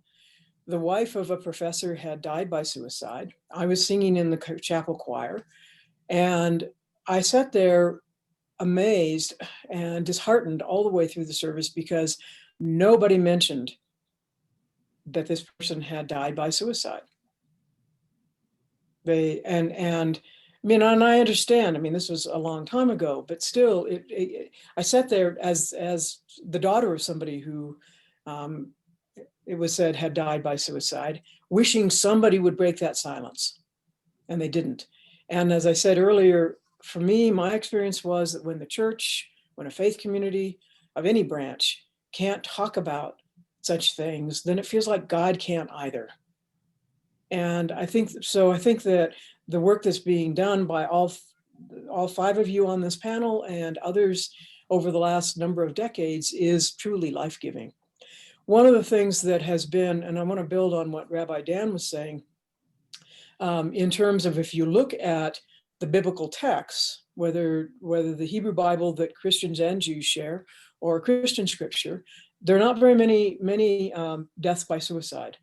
And one of the people who's been most informative for me in this work in the last 10 or 12 years is Dr. Cal Kaplan, who teaches at Illinois State University and wrote a book called Psychology of Hope, in which he basically took on sort of the traditional basis of at least Western European United States psychotherapy, which is rooted in Freudian psychology, which is rooted in Greek myths.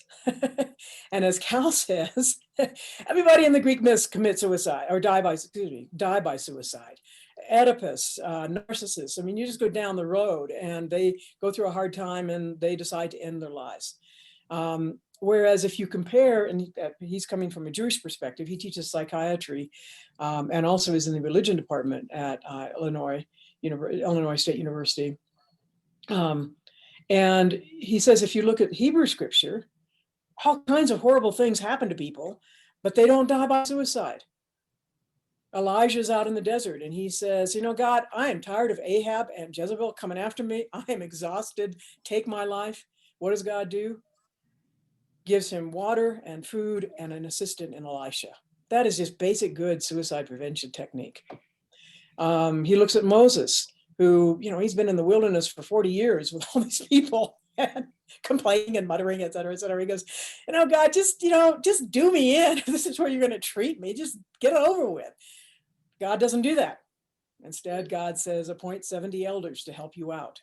That is basic good suicide prevention. Create a community, connect the person to a community. And so what I've done with some of my work has been to both look at Christian scripture, but also look at the women in the Hebrew Bible traditions, like Ruth and Naomi, who are two women who are incredibly bereft. Both of them have lost their husbands. Naomi has lost her son. And yet neither one of them, they're at the point of despair, but they bond together. They take the journey together and they go back to Bethlehem and they find a community that supports them. That is basic suicide prevention work. It's in the scripture. Reverend Alan Johnson has done work on some of the Christian passages in terms of the light that shines in the shadows and other stories. My own work in the Christian tradition has been that sermon that I mentioned from decades ago was the first time that I sat down and I said to God, I don't want to preach this sermon on healing, but if But what I'm going to do, I'm going to preach on the very first story of healing in Christian scripture. I thought it was healing with a person who was deaf or a person who was blind, whatever. No, it's a person with a troubled spirit, which is a first century way of talking about mental illness. And so then I looked at all the other gospels. I looked at all the gospels, took a little tab and realized when I counted it all up, there are more stories of Jesus of Nazareth healing people with troubled spirits, evil spirits, demons, whatever that first century way was of talking about mental illness issues, than all the other healing stories combined. That was transformative for me, because if Jesus wants to talk about it, and if it's central to Jesus's ministry, then it's got to be central to my ministry or the ministry of the Christian church. And in the same way, I mean, if you look, going back to what Dan was saying about affirming life and God showing sort of a way out of no way, which is a classic Black church experience, phrase. The story of Hagar, which is shared by all three, Islam, Judaism, Christianity, not once but twice she ends up in the wilderness. And not once but twice God comes to her in some form, gives her hope, and in the second time shows her a well, because she's about ready to die of thirst. And she's ready to not just die of thirst, she's ready to end it all. And God points her to a well. That is the role of the faith community, to be the well, and also to help point people to where the well is of life. Reverend, Thank you. since you brought up, I'm going to jump in here, since you brought up the issue of the number of deaths in Greek mythology and so forth, that becomes a role model. So the biggest question, and I know everybody condemns religion because they talk about the negative, you can't be buried and everything else, or where you're going to go. But is not one of the issues of contagion? I know that in high schools, when they glorify the 15 minutes of fame that this young person got, there's a number of suicides afterwards. So how do you fight upstream against contagion? And is it not by making it something which you don't want to do, or is not good? Because ultimately what we have to do is choose life.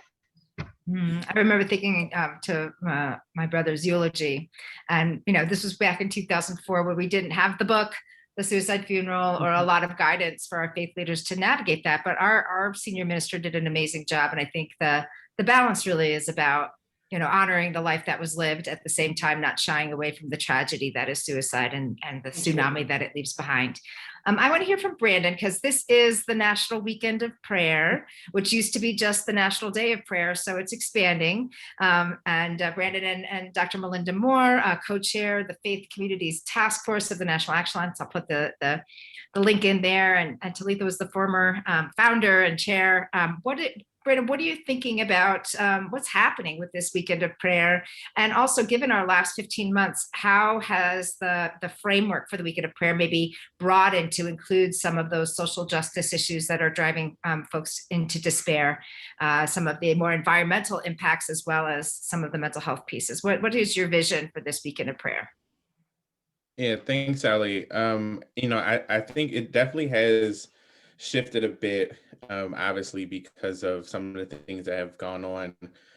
Last year was really, was so different, right? Like, we were in this space of COVID where nobody could have predicted, what this was going to be like. And, for last year, we even, everybody was virtual at that point. We have some places of worship who are now starting to open back up.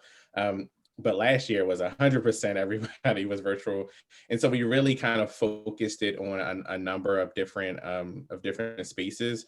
So we, put out some materials to, pray for our healthcare workers, obviously, for the spaces that they were in.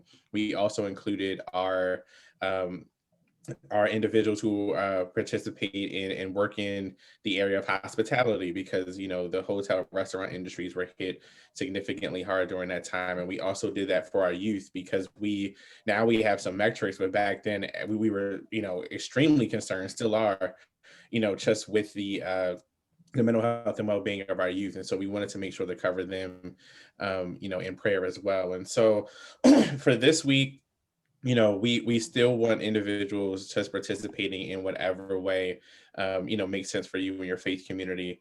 On the website that's posted in the chat, you can go there and pledge as an individual. You can do it as your faith community. You can do it as your place of worship. You can do it as if you're into mental health and suicide prevention specifically, or have an organization. I saw some people post that they work for other organizations. You can all participate. It's very inclusive to have individuals praying during this time. And one question we get a lot is, why just pray, right? Like, why are we, just doing this? I mean, first of all, we want to make sure that we're inclusive. The average amount of individuals at a place of worship in the United States is somewhere around 75 folks. So we want to make sure that we're giving something. If any faith community, regardless of your creed, will pray for you and want to offer that support for you. And so we want to do that. And it does a number of things. One, it just opens up the conversation. It opens up the conversation in the place of worship. We've gotten so many, stories and things of, the National Weekend of Prayer and individuals participating in that, and that being the first time that individuals have heard mental health or suicide, spoken in their place of worship. That is major. Like, we're breaking down those walls and those silos, Sally, to your Venn diagram that you had earlier, like that's what that does, right? And so we want individuals to do that. But there are a number of things. People have taken this and done so much with it. Just for a couple examples, individuals a place of worship may sponsor a walk around suicide prevention. They may do a panel, just like we're doing today, around faith and suicide prevention. Obviously we'll have people do it from, during their worship service, talk about suicide and in faith communities and offering support. Individuals have created that referral list that I talked about earlier. Faith communities have developed mental health ministries. I mean, so many different things. And we always talk about Utah, which essentially had their governor and lieutenant governor issue proclamations asking faith communities to participate during a faith conference that they had, during the national weekend. I mean, we've had some amazing successes and stories that have come out of this. And so really the point is to change the conversation, to get people engaged, to feel like, this is something that faith communities are not ignoring, or just, as my panelists mentioned earlier, just saying like, this is something that can, result in, damnation, but really having this conversation about how do we support, the basic tenets of any faith community is support, is healing, is a sense of purpose, is connection, all of those things. And so I definitely, it's still not too late. We have all of today and tomorrow. And if you want to pledge or participate, I encourage you to jump on the website. Pledging takes literally 60 seconds, maybe, to put your info in and say that you're going to participate. But really, that's what we desire to do. And we've been able to do that over a number of years. And again, want to, thank my task force members who are on, Farha and Talitha, also for her leadership in getting us to this point. And so we still want to do this, and we encourage people, don't let the pandemic, stop you from participating. It does not have to be, just, in person with a large number of people. You can do this as an individual, as a place of worship, virtually. Like, there's so many options there as well. So we're excited about it. We're excited about it every year. But I definitely encourage others to jump on, go to the website and participate. Thank you. Talitha, I know you had some passion about some of the kind of the framework around the social justice issues and how that dovetails into the weekend of prayer. Can you illuminate? Sure. Thank you. Yeah. Thank you. Thank you very much. One of the things I think that faith communities need to also address in suicide prevention and mental health issues are the systemic issues of our society: poverty, racism, racial violence, religious violence, gender violence, all the violence. And I think especially because those things impact individuals' mental health and also the mental health of a community. I'm a white Protestant pastor. I have never felt as a woman at times, I've felt fear because of my identity, but not because of my religious background. But I look around this panel, and every single one of the people on this panel, Rabbi Dan, Dr. Abbasi, Brandon, their faith communities, if not their individual faith communities, their faith communities on a whole have been under attack. Whether it's the synagogue in Pittsburgh, mosques throughout this country, or in New Zealand or other places, Black churches under attack, or individuals in terms of violence, whether it's from police or others. And those are mental health issues. And predominantly white congregations, either Protestant or Catholic, have got to speak out and make those connections. And we have a moral and spiritual and faith responsibility to do that. Because suicide prevention, yes, is the one-on-one, but it's also standing with, advocating for, and doing our own homework around racism, anti-immigration stuff, anti-Semitism, anti-Islam, all the antis of our time. So that's what I would like to say. Great. Thank you, Sally. Yeah, absolutely. Thank you. Rabbi Dan, what is your community, or what have you heard of people participating in this weekend, and or what are just some individual spiritual practices that people can engage in to help themselves and help others through difficult times? Two-part question. As you were saying that, I began to think about, why in America do we have Mother's Day, Father's Day? Why Valentine's Day? And because we become complacent, we don't think about it, and so forth. This is a wonderful weekend for those to remind everybody that, and we all share that tradition, to save a life is to save the whole world.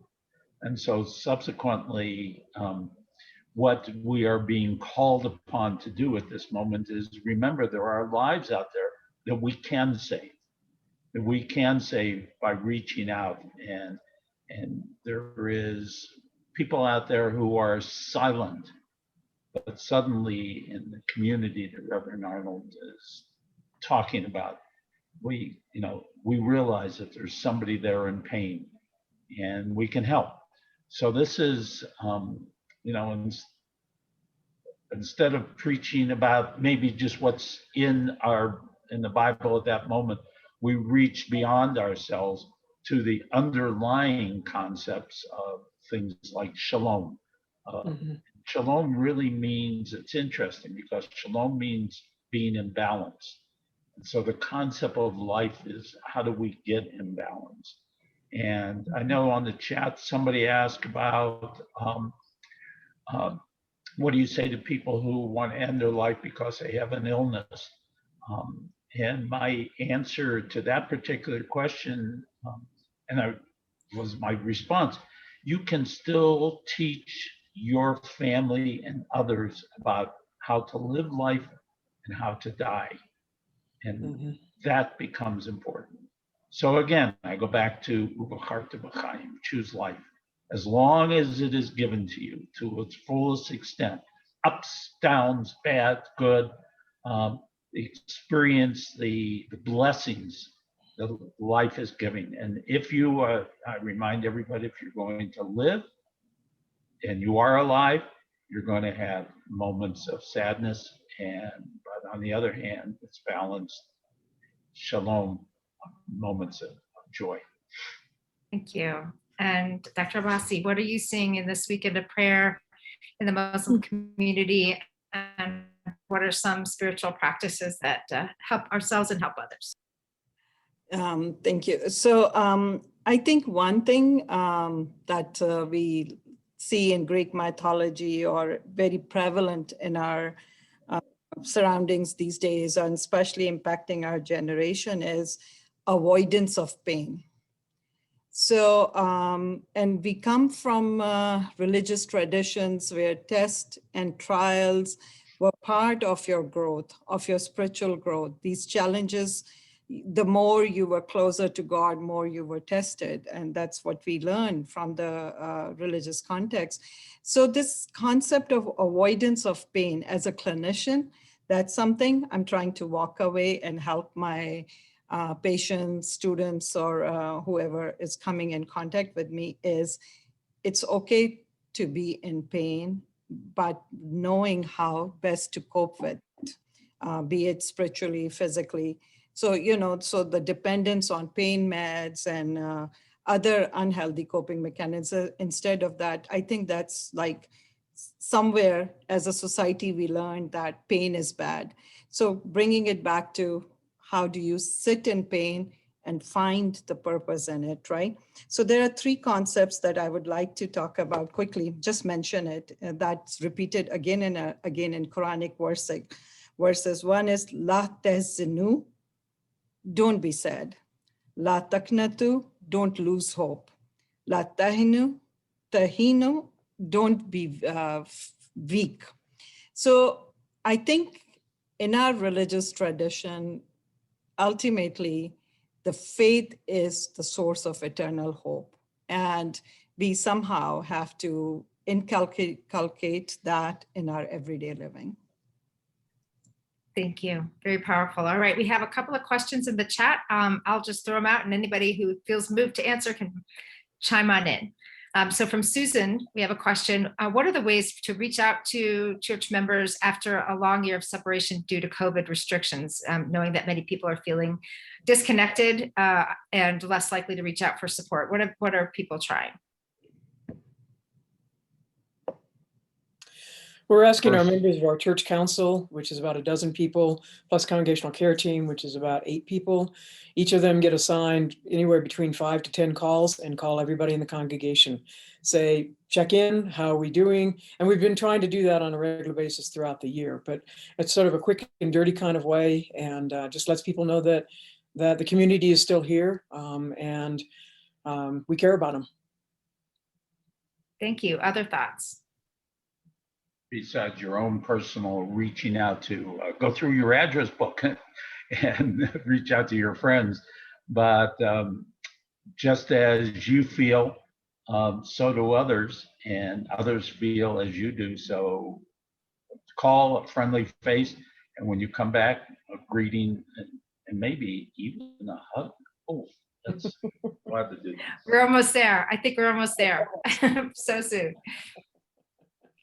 So my church, my place of worship, for a while we were doing drive-bys where my pastor, first lady, and some of the other senior leadership would be, outside, socially distanced. And the way that our parking goes is that individuals could come in from one side of the church, drive through slowly, get a wave, we would have some people playing songs outside, and really just, it seemed like, at first when they first announced it, it was like, is this going to work?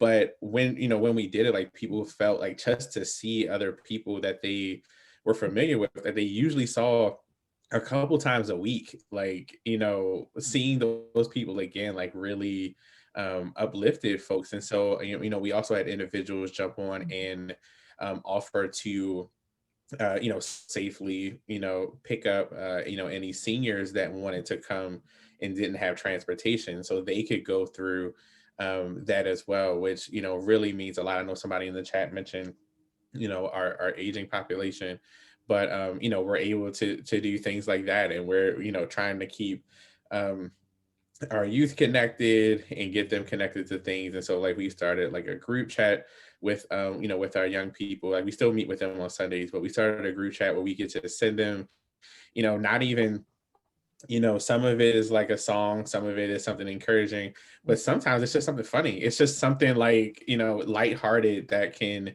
give them that sense of normalcy. Like, they, we all go to our places of worship, obviously, to get poured into spiritually and to get those things, but it's also fellowship, it's also connection, it's also community. So even just restoring some of that, was also a great thing that we've been able to do. And the youth, seem to like it. And sometimes they can be a tough population to get engaged virtually. But I think those things of trying to stay connected, but using different methods of doing it. All right. Well, thank you, Brandon. We have time for one more quick question if people have thoughts. So coming in from Robert, there was a connection about, again, going back to the breaking down the silos piece.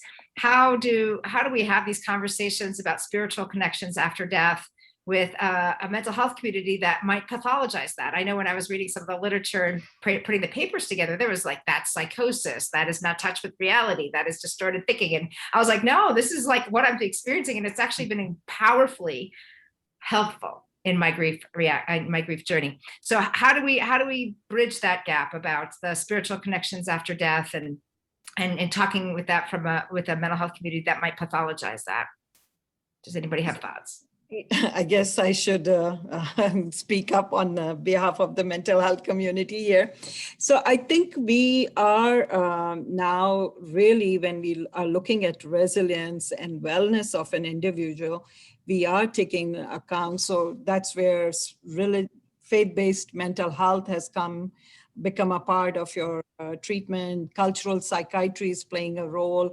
We are also taking in social context of your trauma. Trauma-informed healing has come in dialogue too. So I think one thing how stigma plays around mental illnesses is that we have also kind of decided that this is how the psychiatrist is, or this is how the mental health community. So as the society is evolving, the providers, the strategies, the interventions are evolving too. And we are also into other ways of healing, be it meditation, be it some herbal treatments if it's proven and it has no harm. So we are opening up a lot and are taking in account as a whole individual rather than just talking about disease model or symptomatology. Because another piece that's coming out is that your perception of your disease is shaped by your cultural, religious, spiritual beliefs as well. So does your way of accessing care, and so does your healing. So I think mental health community is stepping up, and that's why you will see American Psychiatric Association has come up with a guide for faith leaders and mental health. Also, you will see the APA, American Psychology, is also focusing a lot on religion, spirituality, and its role in your healing. Perfect. All right, we're going to close with a rapid fire round robin. One word from each of my panelists on what you'd like the community, either individuals or faith communities or faith leaders, to take away from in this weekend of prayer. One word or a very, very short phrase of what you're hoping people take away through this weekend of prayer on faith, hope, and life. And suicide prevention. And Talitha, what's your word? Empowerment. Empowerment. Brandon? Connection. Rabbi Dan? Time to life. And Farha? Hope. Beautiful conversation, everybody. Thank you. I feel like we could talk all day. Reverend Allen, do you have any parting words for us? Oh, the words are just profound gratitude to all four of you, particularly on the panel. Really, just the breadth and the depth of your sharing was just enormous. And the way that you connected us and gave us content and also got stirred up to think about things, Sally. Your leadership collaboratively was just awesome. So it's a wonderful couple hours, and it just flew by and very, very, very rich. So just a simple little blessing is that in this blessing, in this time of blessing, we are strengthened on the woven community of care and compassion that we've just experienced. We ask for guidance as we go, encouraged to encourage those who are close to us and those we have not yet met. May the sacred presence in which we move and have our being be in the depth of love and the breadth of hope, which sustains us and embraces us as we go. Shalom, shalom, and peace. to all who came, all the participants, for the leadership that all 5 of you have shown. We just want to profoundly say thank you very much. Thank you. Here, here.